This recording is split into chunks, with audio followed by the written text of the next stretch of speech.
In today's video, we're talking all about Aperture. Specifically, what aperture works best when taking headshots and portraits.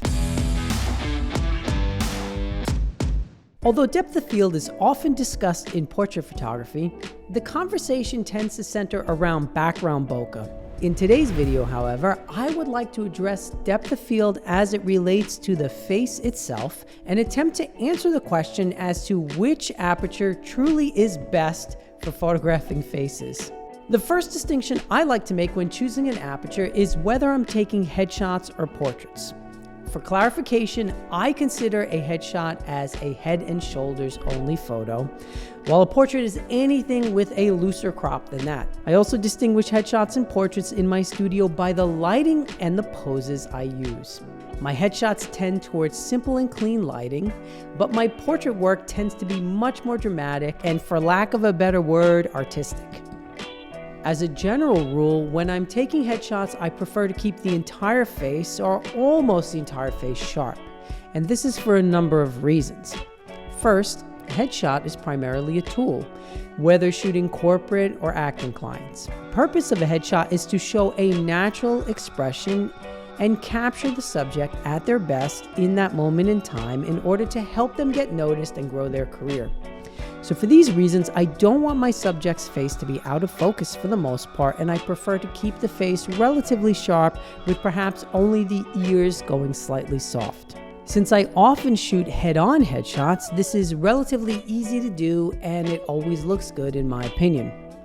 When I do angle my subjects, I usually tend to do it subtly, and I avoid what I jokingly refer to as extreme posing, which is when photographers angle people to such a degree that they look like they're falling off a cliff. But even with subtle posing, it's important to realize that if you are shooting with too wide an aperture, one eye will be in focus and the other eye will be soft. Before I continue, I should also mention here that I always focus on the eye that's closest to the lens, or if they're facing head on, the right eye. If you do this, however, and you shoot wide open while the subject is angled, the shallow depth of field can become distracting and actually take away from the ultimate success of the headshot, which is something that we obviously don't want to do. Now, this is not to say that a headshot should not be creative or eye-catching, and I also definitely don't want to give you the impression that it's not an artistic endeavor. But what I am saying is that for me personally, a head and shoulders headshot is where I like to balance both form and function. Because of all of this, I tend to shoot headshots anywhere between f3.5 and 5.6, and I use a 7200 zoom at around 100 millimeters. This way, the entire face or almost the entire face is in focus. As I mentioned already, I don't mind if the ears go soft, as I think that it doesn't detract from the final image since you don't want people staring at ears to begin with. But it's important to avoid one sharp eye and one blurry one, or worse than that, one sharp eye and a blurry nose, because this is just going to look weird and distracting in a close-up headshot. When creating portraits, however, I throw all of these self-imposed, quote, rules out of the window, and I instead flex my creative muscles and do my best to give my clients images that are not only unique and eye-catching, but also heavy on the artistic side. I do this for all kinds of clients, including business professionals, actors, musicians, authors, and the like, and this is where I shoot much more wide open most of the time. We photographers are strange creatures. I'm sure I'm not the only one who owns a fast, sharp lens, or several of them, and almost feels like it's a creative sin to stop down when taking portraits. I spend a lot of money to get that excellent bokeh, and darn it, I want to see it in my images. Now, there's nothing wrong with this, of course, and I've brought this same philosophy into my portrait work, and up until recently, I've shot almost all of my portraits wide open or almost completely wide open. And to be clear, I love this look for many reasons. First, in a portrait, there's a lot more going on than in a headshot, so it's much easier to be distracted from the subject's unique face. Using a shallow depth of field in this instance can add to the drama of the overall image while helping to keep the subordinate elements in the image in place as just that, subordinate. This is something I will do quite often when working with musicians who are holding instruments. Since I want the face To be the primary focus of the image, I like having the instrument or any other props in the photo slightly out of focus. Second, I use a much more dramatic lighting when taking portraits, and I love a lot of fall off from my subject to my background, or even from the subject's face to their body. This means that the elements of the image that are out of focus also tend to be in the darker areas of the frame, once again helping to heighten the most important part of the image, in my opinion, the face. I will do this even in closely cropped portraits sometimes, where the eyes alone become the primary subject of the portrait. I talk about this a bit in my article and video on photographing musicians, which I will link in the description below in case you're interested in checking that out. A third consideration is whether your subject is looking directly at the camera or not. Now, I find that when a subject is looking away from the camera, I don't mind having one eye in sharp focus while the other is out of focus. In some ways, I think it actually adds to the mystery of the portrait because the viewer is slightly removed from the scene, almost like an outsider looking in.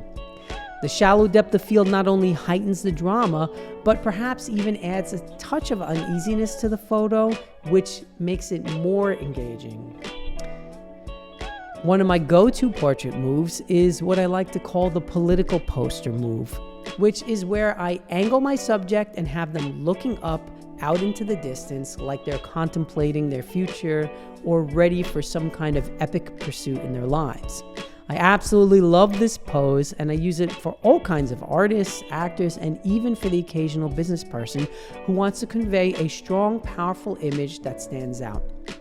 As I mentioned already, I like combining the shallow depth of field with this pose, and often I color grade these images as well, which I feel only enhances the sort of look and mystery of it all. Now, before I make it a simple matter and tell you here that you should stop down for headshots and shoot wide open for portraits, I will take a moment to remind you that it's not nearly that simple. As with anything related to art or creative pursuits or photography, for any rules we are given, there are numerous people breaking them with incredible success. This is why I always put the R word in quotations, and I actually prefer to use the term guidelines when I teach people over rules. I was reminded of this recently when experimenting with mixed lighting during a mentoring session with my mentor, London portrait photographer Ivan Weiss.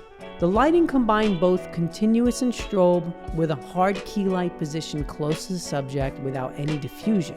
The setup forced me to do the unthinkable and stop down my lens, which is something I only did because the strobe was too bright even at its lowest power. But in hindsight, I'm glad that I did because I absolutely love the results. The images are sharp and they almost have a 3D-like quality to them. I can also see the detail on my backdrop, which is something that I don't usually see because I shoot with a wide aperture. Also, as some of us already know, many lenses are their sharpest somewhere around f8, so shooting wide open gives me a very different look than shooting at, say, f9, which is what I did on some of these images with my Canon EF 50mm lens. Also, many lenses are sharpest when stopped down to around f8, and they tend to be slightly soft when wide open. So shooting around f9 brought out a very different side of my old EF 50mm 1.4 Canon lens, which I really like. For those of you who are looking for a simple do this, not that answer, I am sorry to disappoint you. Just when I thought I had figured out what aperture works best for portraits and for headshots, I was once again challenged to rethink the self-imposed rules that I had been working under. And I'm so glad that I was forced to do something that I would not have done otherwise, because it reminded me that so much of what we do as photographers and artists is subjective and based upon not only our own artistic sensibilities, but also on our subject and the goals we have for the image we are creating. Not only this, but how I shoot today is intrinsically tied to where I am on my journey as a photographer today, which is encouraging because every photo I take therefore becomes an opportunity for growth. This is not to say that I will abandon the general guidelines that I use in my headshots and portraits, but it should serve as a gentle reminder to me and you that the most important thing for you to do as a photographer is keep experimenting, keep challenging yourself, and definitely use the guidelines in this video as part of your evolving process as you grow as a portrait photographer.